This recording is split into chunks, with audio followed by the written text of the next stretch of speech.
Sir, excuse me na sir. Kanina ko pa kasi kayo napapansin, umiiyak kayo eh. Eh sir, kasi sir ano, Ha? yung anak ko, kailangan ng pambili ng gamot.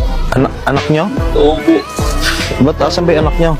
nag-chat po sa akin yung misis ko na kailangan namin ng pambili ng gamot. Kanina pa kasi kita napapansin, palakad-lakad, pabalik-balik kami dito eh, nasa gilid ka. Ako eh, hindi ko naman problema po ako. Hindi ko Magka- pa alam kung anong gagawin ko eh. Magkano ba to? Magkano ba tong gamot mo? 7,000?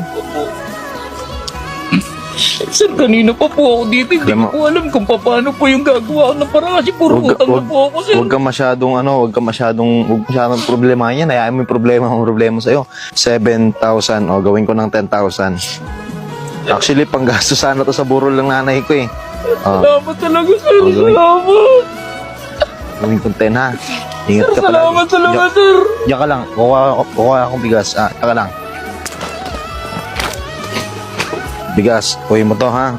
Kaya mo ba tong ikarga? Maraming salamat talaga, sir. Santon Gold Coffee Mix ha. Sa yan. Eh, Sige, dito na ako ha. Sige po, sir. Salamat po. Huwag ka na umiyak ha.